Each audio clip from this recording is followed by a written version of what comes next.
स्वागत है आप सभी का विस्तार न्यूज में और मैं हूं आपके साथ जुबैर चौधरी। वक्त तो चला है हमारी देवभूमि का, जहां बात करेंगे बीजेपी के दायित्वों की घोषणा की। आपको बता दें कि बीजेपी उत्तराखंड में जल्द ही दायित्वों की घोषणा कर सकती है, जिसको लेकर उत्तराखंड के प्रदेश अध्यक्ष महेंद्र भट्ट ने जानकारी दी है।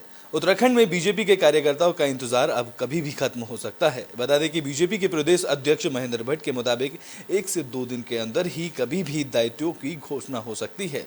इस दौरान महेंद्र भट्ट ने बताया कि दिल्ली से मुख्यमंत्री को बता दिया गया है कि कितनी संख्या में कार्यकर्ताओं को जिम्मेदारी दी जानी चाहिए। बीजेपी संगठन ने अपना काम पूरा कर दिया है और अब सीएम से आगे की जानकारी ली जा रही है।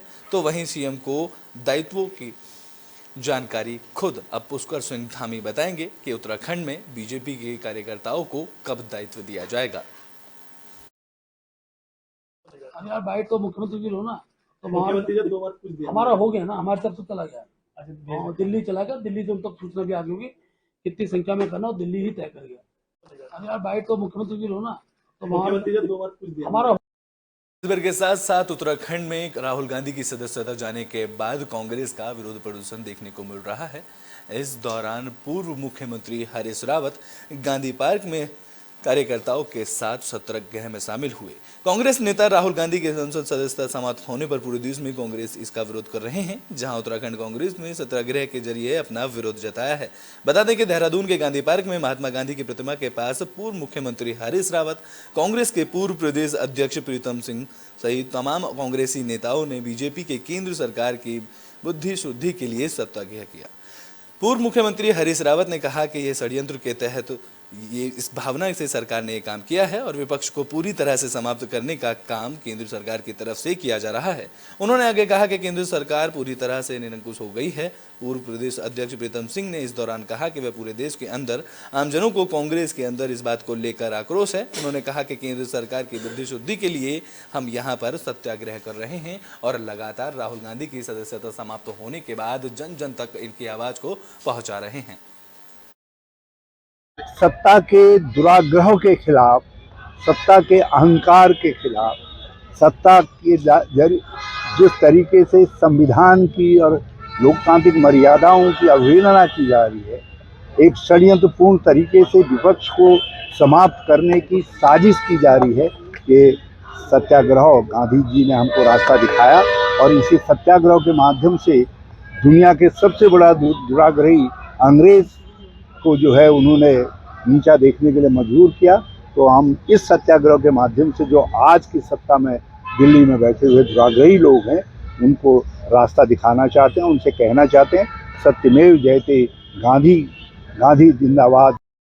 में बात अब पौड़ी की कर लेते हैं, जहां पर भी राहुल गांधी की सदस्यता रद्द होने के बाद कांग्रेस का प्रदर्शन देखने को मिला। इस दौरान कांग्रेसी नेताओं ने बीजेपी सरकार पर जमकर निशाना साधा है।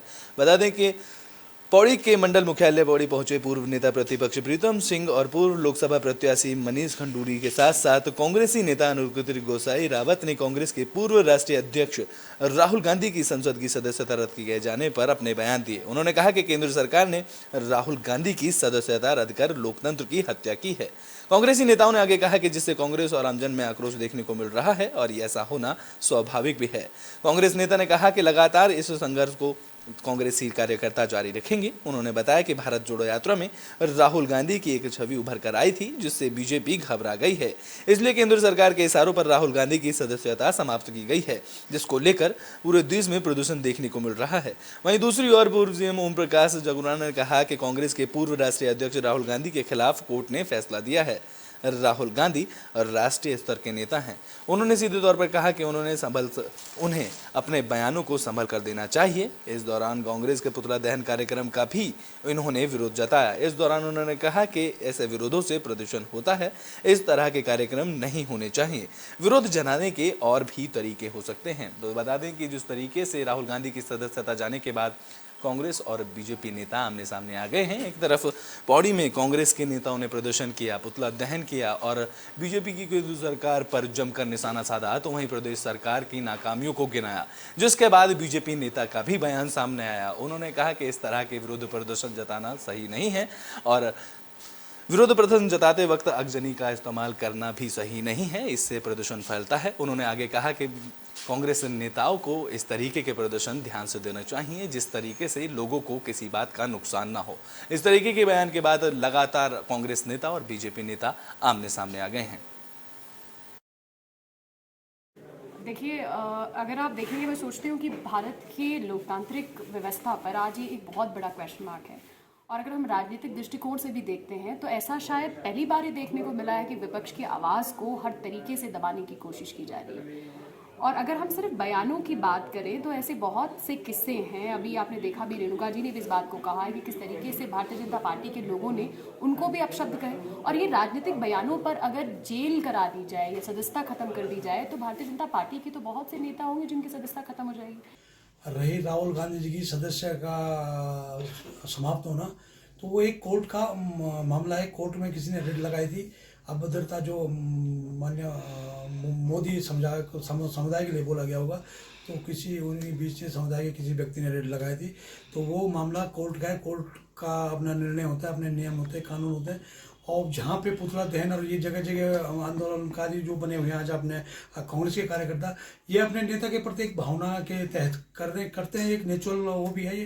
पर कुल मिला के ऐसा है कि हमें ये देखना चाहिए कि वास्तव में राहुल गांधी एक नेता है, राष्ट्रीय स्तर के नेता है। जिस तरीके से देश के अंदर लोकतंत्र की हत्या हो रही है, देश के संविधान को पैरों तले कुचलने का काम हो रहा है, और राहुल गांधी जी ने कन्याकुमारी से कश्मीर तक की जो यात्रा की, उसके परिणाम स्वरूप केंद्र सरकार के इशारे पर उत्तराखंड में एक तरफ राहुल गांधी की सदस्यता रद्द किए जाने के बाद कांग्रेसी नेता प्रदर्शन कर रहे हैं और तरह तरह के बयान दे रहे हैं। इसी कड़ी में बीजेपी के नेता ने भी कांग्रेस को लेकर निशाना साधा है। उन्होंने बीजेपी के मीडिया प्रभारी मनवीर चौहान ने बयान दिया है। बता दें कि उत्तराखंड में बीजेपी ने कांग्रेस पर निशाना साधा है। बीजेपी मीडिया प्रभारी मनवीर चौहान ने कांग्रेस को लेकर बयान दिया है। इस दौरान उन्होंने कहा कि पहले कांग्रेस देश में नेतृत्व करती थी, लेकिन आज कांग्रेस की हालत बहुत ही खराब हो गई है। उन्होंने आगे कहा कि कांग्रेस को आज छोटी पार्टियों का साथ लेना पड़ रहा है। कांग्रेस का जनाधार कम होता जा रहा है। इस तरह के बयान के बाद बीजेपी नेता अब लगातार कांग्रेस को लेकर बयान दे रहे हैं। जग जाहिर है और पूरे देश की जनता जान रही है, लेकिन आज कांग्रेस की स्थिति में पहुंच गई है कि उनको जो एक टाइम में एक छत्रराज पूरे देश में करते थे, आज उनको अपने सहयोग के लिए और लोगों को बरगलाने के लिए जो है लोगों का अन्य दलों का सहयोग ले रहे हैं। लेकिन राहुल गांधी का जो प्रकरण है विशुद्ध रूप से न्यायालय का प्रकरण है, और जिस प्रकार से कांग्रेस उस पर राजनीति करना चाहती है, देश की जनता बहुत अच्छी तरह जानती है। और जिस तरह से कांग्रेस के वरिष्ठ नेता के द्वारा ओबीसी समाज का जो अपमान किया गया, उसको ओबीसी समाज कभी नहीं भूल सकता है, और उसी से आज पूरे देश के ओबीसी समाज में एक बहुत नाराजगी है। उसी के परिणाम स्वरूप आज उत्तराखंड में सैकड़ों लोग, ओबीसी समाज के सैकड़ों लोग भारतीय जनता पार्टी की सदस्यता लिए हैं। उसमें उत्तरकाशी जिले के हमारे कांग्रेस छोड़कर कांग्रेस के प्रदेश महामंत्री आदरणीय अतुल रावत जी भाजपा में शामिल हुए हैं। कश्यप समाज के सैकड़ों लोग आज विकासनगर हरिद्वार के भाजपा में शामिल हुए। वो इसी का नतीजा है कि जो ओबीसी समाज का उनके द्वारा अपमान किया। ब्रिटेन में बात अब नरेंद्र नगर की कर लेते हैं, जहां धामी सरकार की तरफ से एक साल नई मिसाल के तहत बहुउद्देशीय शिविर का आयोजन नरेंद्र नगर में किया गया। इस दौरान वन मंत्री सुबोध उनियाल ने इस शिविर में शिरकत की। बीजेपी सरकार की तरफ से एक साल नई मिसाल कार्यक्रम के तहत विकासखंड नरेंद्र नगर की पट्टी दोगी के इंटर कॉलेज पाव की देवी में बहुउद्देशीय शिविर का आयोजन किया गया। इस दौरान शिविर पहुंचे प्रदेश के वन और तकनीक शिक्षा मंत्री सुबोध उनियाल ने कहा कि प्रदेश सरकार ने एक साल में अनेक ऐतिहासिक काम किए हैं, जहां उद्योग को ध्यान में रखते हुए सरकार लगातार काम कर रही है। दरअसल अटल आदर्श राजकीय इंटर कॉलेज पाव देवी में एक साल बेमिसाल कार्यक्रम के तहत मुख्य अतिथि के रूप में पहुंचे वन मंत्री ने कहा कि पुष्कर सिंह धामी के नेतृत्व में सरकार ने अनेकों ऐतिहासिक काम किए हैं। उज्ज्वला योजना के अंतर्गत केंद्र सरकार की तरफ से जो गैस कनेक्शन दिए गए थे, राज्य सरकार ने उन परिवारों को एक साल में 3 सिलेंडर निःशुल्क देने का निर्णय लिया है। बहुत ज़्यादा समय नहीं होगा, लेकिन जब सरकार 5 साल के रहती है तो पहला साल सरकार की नीति और सरकार की नीयत दो चीज़ों को दर्शाता है। तो जिस तरह आपने देखा कि उज्ज्वला गैस योजना के माध्यम से प्रधानमंत्री जी के द्वारा करोड़ों महिलाओं के आंखों में आंसू पूछने के लिए जो गैस कनेक्शन दिए गए थे, तो कई लोगों ने कहा कि साहब गैस कनेक्शन, एक बार तो आपने गैस कनेक्शन दे दिया, ये लोग सिलेंडर कहाँ से खरीदेंगे। तो ऐसे सभी परिवारों को हमने वादा किया था चुनाव से पहले कि हम लोग 3 सिलेंडर मुफ्त साल भर में देने का काम करेंगे, और सरकार आने के बाद इसका तुरंत क्रियान्वयन प्रारंभ किया। और आज उन सभी उज्ज्वला योजना के लाभार्थियों को साल में 3 गैस कनेक्शन 3 सिलेंडर देने का काम किया जा रहा है। वात्सल्य योजना में जो बच्चे अनाथ हो गए थे, उनके लिए हमारा निर्णय था कि उन बच्चों को 18 वर्ष तक 3,000 रुपये महीना और उनको मुफ्त शिक्षा देने का काम सरकारी विद्यालयों में सरकार करेगी। तो आने के बाद तत्काल इस पर कार्रवाई प्रारंभ की गई और आज सब बच्चों को अपना मत करने में कई हजार बच्चे। उत्तराखंड में चारधाम यात्रा को लेकर प्रशासन तैयारियों में जुटा है। इस दौरान पर्यटन मंत्री ने बयान दिया है। उन्होंने कहा है कि 6 लाख से ज्यादा चारधाम की रजिस्ट्रेशन कराए जा चुके हैं। चारधाम यात्रा को लेकर प्रशासन तैयारियों में जुटा हुआ है। बता दें कि उत्तराखंड में स्थित पवित्र धामों के दर्शन के लिए लोगों में अभी से उत्साह नजर आ रहा है। यात्रा से पहले ही लोग ऑनलाइन रजिस्ट्रेशन करवा रहे हैं और अब तक तकरीबन 6 लाख से ज्यादा रजिस्ट्रेशन कराए जा चुके हैं। इस दौरान उत्तराखंड के पर्यटन मंत्री सतपाल महाराज ने बताया कि पर्यटन, नेशनल हाईवे, लोक निर्माण विभाग, BRO, पंचायत, तो वहीं खाद्य आपूर्ति, पेयजल और स्वास्थ्य विभाग, सभी विभाग अपने अपने स्तर पर चारधाम यात्रा को लेकर तैयारियों में जुटे हुए हैं। उन्होंने सभी संबंधित विभागों को चारधाम यात्रा से पहले तैयारियां पूरी करने के निर्देश दे दिए हैं। साथ ही चारधाम यात्रा के दौरान पुख्ता इंतजाम के मद्देनजर पुलिस प्रशासन की ओर से भी मुआयना लगातार किया जा रहा है। बता दें कि पिछले साल 44 लाख से ज्यादा श्रद्धालुओं ने चारधाम यात्रा के दर्शन किए थे।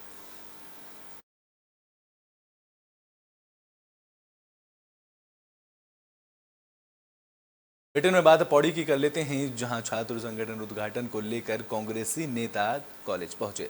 इस दौरान उन्होंने सभी छात्रों को संबोधित किया।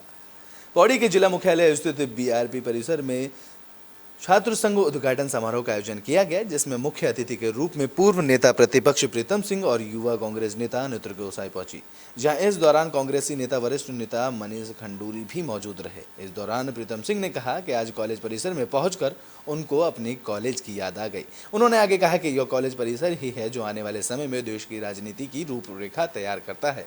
उन्होंने नवनियुक्त सभी पदाधिकारियों को भविष्य में शुभकामनाएं दी।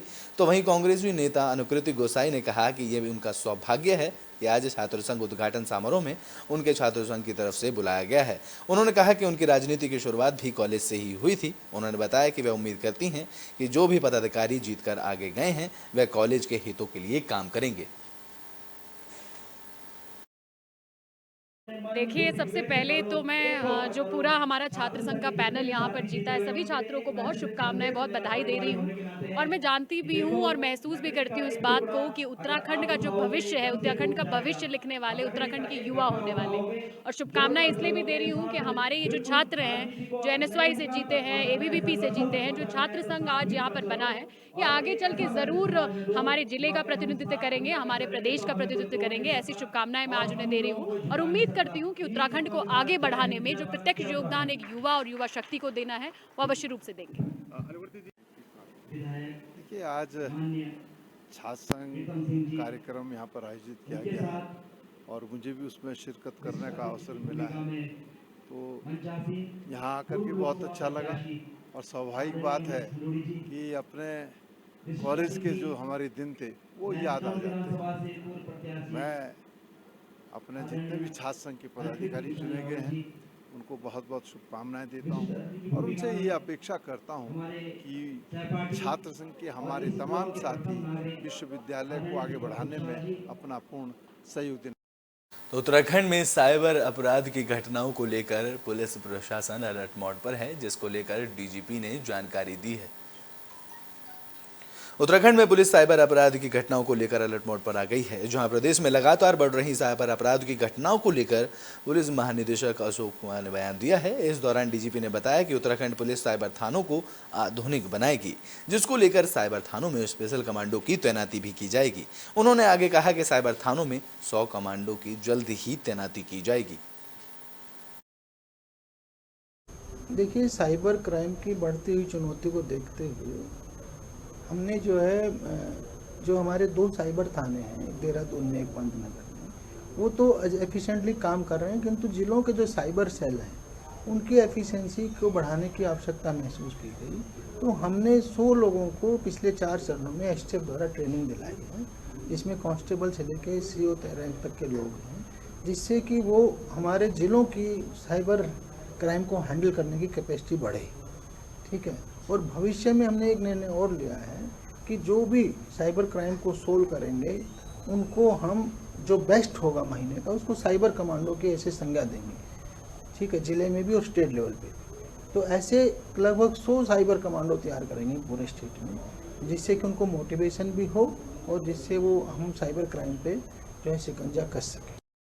तो बुलेटिन में बात उत्तरकाशी की कर लेते हैं, जहां आकाशीय बिजली की घटना से बड़ा हादसा हुआ है। बता दें कि आकाशीय बिजली गिरने से 350 से ज्यादा बकरियों की मौत हो गई है। उत्तराखंड में बिगड़े मौसम का खामियाजा किसानों के साथ ही पशुपालकों को भी भुगतना पड़ रहा है। जहां पर्वतीय क्षेत्रों में बारिश से फलों की खेती को नुकसान पहुंचा है, तो वहीं उत्तरकाशी के डूंडा ब्लॉक में आकाशीय बिजली गिरने से लगभग 350 बकरियों की मौत हो गई है। जहां सुबह राजस्व विभाग, पशुपालन विभाग और आश्चर्य की टीम मौके पर घटनास्थल पहुंची। दरअसल ये हादसा उत्तरकाशी के डूंडा ब्लॉक के खट्टू खाल के समीप माथा नाव टॉक के जंगलों में हुआ। जानकारी के मुताबिक बारसू क्षेत्र में लोग गर्मी से होने पर पड़े बकरियों को लेकर पहाड़ी क्षेत्रों की ओर जाते हैं। बता दें कि शनिवार को ग्रामीण राम भगत सिंह, प्रथम सिंह और संजीव अपनी लगभग 1200 से ज्यादा भेड़ बकरियों को लेकर पहाड़ी क्षेत्रों के जंगल जा रहे थे। डूंडा के खट्टू खाल के पास माथा नाव नौक के पास पहुंचे तो अचानक मौसम खराब हुआ। इसी दौरान तेज चमक के साथ आकाशीय बिजली गिरी, जहां जंगल में आकाशीय बिजली गिरने से लगभग 350 से ज्यादा बकरियां इसकी चपेट में आकर मर गई हैं।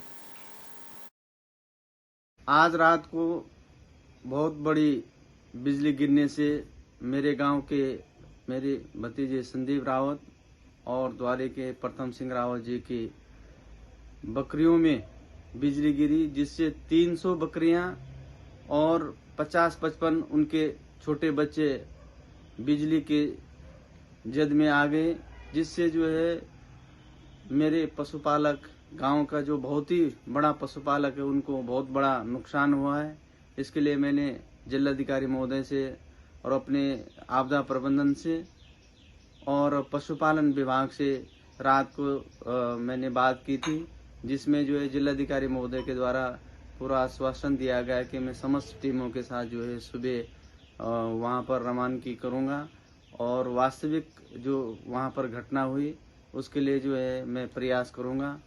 और साथ ही मैं अपने उत्तराखंड के यशस्वी मुख्यमंत्री और पशुपालन मंत्री जी से भी मैं आज निवेदन करूंगा कि हमेशा पशुपालकों के साथ ऐसे वारदात होती रहती है, जिससे हमारे पशुपालकों को सही मुआवजा नहीं मिल पाता।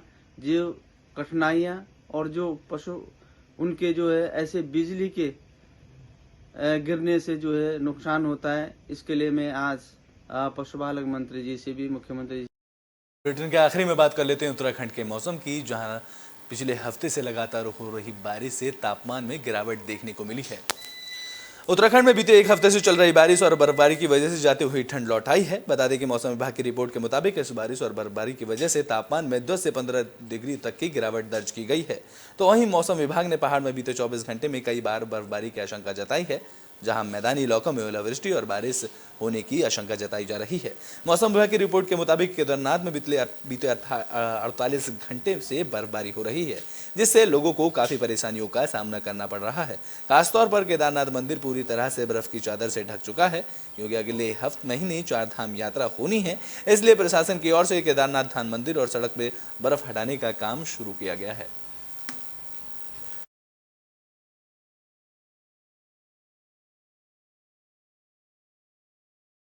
भूमि में अभी के लिए बस इतना ही। देश और दुनिया की तमाम खबरों के लिए देखते रहें एबी स्टार न्यूज़।